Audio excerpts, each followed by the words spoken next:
नमस्कार। आज मैं आप सभी के साथ मेंटल हेल्थ के बारे में बात करना चाहती हूँ कि mental health fit and fine रखने के लिए हमें क्या करना चाहिए, किन उपायों को अपने लाइफ में अपनाना चाहिए। लेकिन देखिए, समस्या जब हम जानते हैं तो उससे पहले हमें उसकी शुरुआत के बारे में जानना बहुत जरूरी है। आखिर ये शब्द हमारे जीवन में कहाँ से घर कर गया, इस बात को समझना जानना बहुत जरूरी है।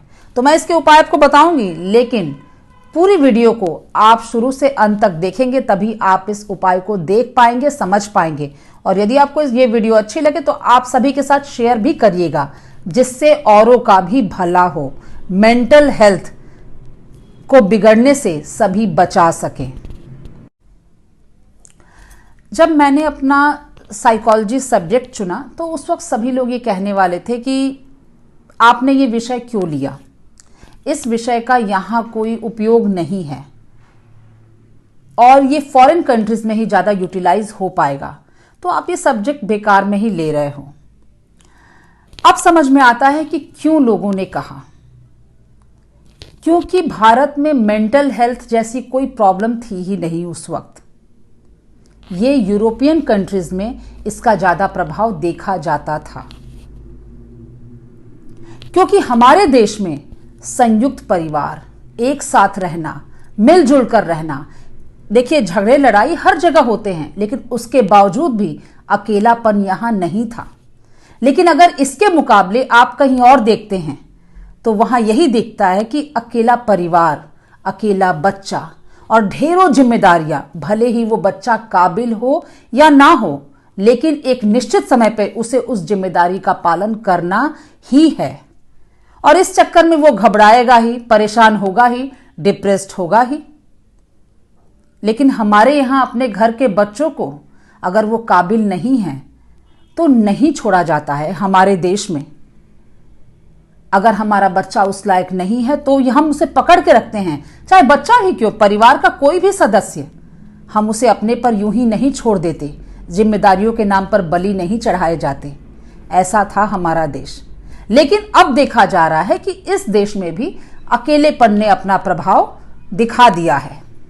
तभी तो मेंटल हेल्थ जैसी प्रॉब्लम्स, डिप्रेशन, एंजाइटी सभी ओर देखने को मिल रहे हैं। छोटी छोटी बातें दिल में घर कर जाती हैं। क्या बातें भाई, दुखी हो गए। अरे जीवन इतना बड़ा है तो सुख दुख तो लगे ही रहेंगे। ऐसा थोड़ी है कि किसी के जीवन में दुख नहीं आएगा, चिड़चिड़ापन नहीं आएगा, वो चिल्लाएगा नहीं, परिवार के लोग कुछ रिएक्ट नहीं करेंगे। ऐसा तो पहले भी होता रहा है। हम लोग भी अपने जीवन में बहुत सारे भावनाओं से, रोजमर्रा में बहुत सारी भावनाओं से निकलते हैं। तो क्या हम डिप्रेस हो गए, एंजाइटी से घिर गए?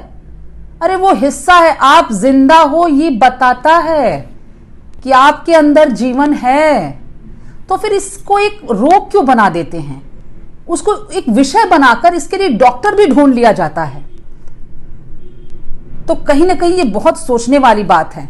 लेकिन आज मैं आप सभी को मेंटल हेल्थ जैसी कोई समस्या आपके जीवन में आए ही नहीं, कोई बीमारी आए ही नहीं, उसके लिए मैं कुछ बातें बताऊंगी। और यकीन मानिए, अगर आप इसको अपने जीवन में अप्लाई करते हैं तो कभी भी मेंटल हेल्थ से जुड़ी समस्याएं आपके जीवन को छू नहीं पाएंगी।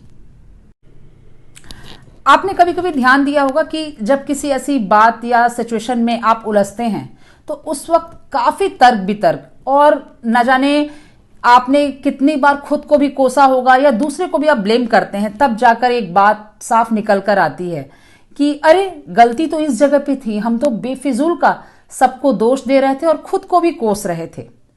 तो कहने का मतलब है कि जब भी कोई समस्या आए तो उस पर थोड़ा सा विचार करिए, और आप तब पाएंगे कि शुरुआत में जब अच्छे से आप विचार करेंगे तो जहां से वो बात शुरू होती है, जहां से वो सिचुएशन स्टार्ट होता है, वहीं से उस समस्या का समाधान भी होता है।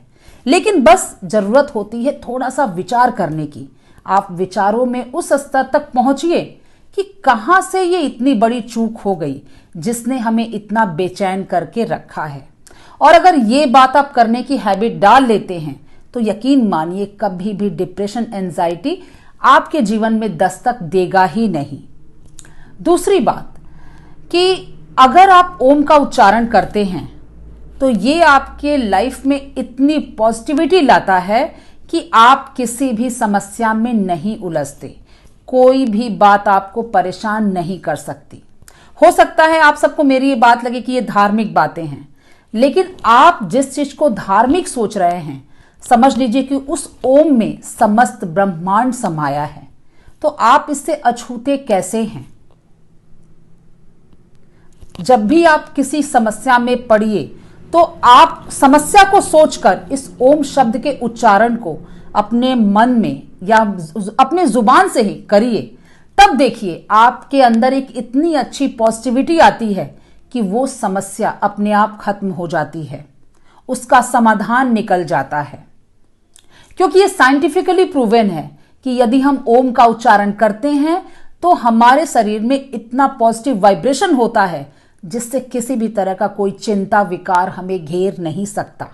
मतलब ना एंजाइटी ना डिप्रेशन। लेकिन जब आप ओम का उच्चारण डेली करेंगे तब, केवल समस्या आने पर ही नहीं, इसको डेली के हैबिट में शामिल करिए और स्वस्थ रहिए और ये एंजाइटी डिप्रेशन से कोसों दूर रहिए। सबसे आखिरी बात, सबसे फाइनल बात, कि आपने कभी ध्यान दिया होगा कि हम जब किसी सिचुएशन में पड़ते हैं तो हम सलाह किससे लेने जाते हैं? जो हमारे दोस्त मित्र हैं। लेकिन वो दोस्त मित्र आपको कितने दिनों से जानते हैं? शायद 2 हफ्ते, 2 महीने या 1 साल। लेकिन क्या ऐसे व्यक्ति से आप सलाह लेंगे जो आपको अभी हाल फिलहाल में ही जान रहा होता है? मतलब 1 साल से, 1 महीने से या 2 साल से? ऐसा आदमी केवल 2 महीने का या 2 साल का इतिहास देखकर ही आपको सलाह देगा। लेकिन जब हम किसी ऐसे व्यक्ति से सजेशन लेते हैं जो हमें बरसों से जानता है, जो हमारे कंफर्ट जोन से लेकर अनकंफर्ट जोन हर चीज से वाकिफ है, तो वो शायद हमें सही सलाह देगा। तो यहां मेरा कहने का मतलब है कि हमेशा अपने परिवार से जुड़े रहिए, क्योंकि वही लोग आपको सही सलाह दे सकते हैं। बाकी लोग केवल अपने फायदे के हिसाब से आपको सलाह देंगे या 2 दिन की अवस्था देख के आपको सलाह देंगे। तो उस 2 दिन की हालत को देखकर यदि आप किसी से सलाह लेते हैं तो क्या फायदा? सलाह उससे लीजिए जो आपका पास्ट देखा है, तो वही व्यक्ति आपके फ्यूचर का डिसाइड भी कर सकता है। लेकिन जो आपके प्रेजेंट में 2 दिन के लिए साथ है, अगर उसको आप अपना मान लेते हैं, परिवार को छोड़कर ऐसे लोगों को आप अगर आप अपना बनाते हैं, तो वो व्यक्ति आपको कुएं में ही गिराएगा। और उस व्यक्ति की भी गलती नहीं होती है, आपके भरोसे की गलती होती है। आपको सही जगह भरोसा करना सीखना चाहिए। तो कहने का मतलब है कि जब भी भरोसा करिए, जब भी किसी से सलाह लीजिए, तो वो अपनों से लीजिए और अपने परिवार से जुड़ के रहिए। और ये आखिरी बात कहकर मैं इस वीडियो को फिनिश करती हूं कि ये हंसते मुस्कुराते चेहरे वाले भारत को डिप्रेशन की ओर अपनी गलती से मत ढकेलिए।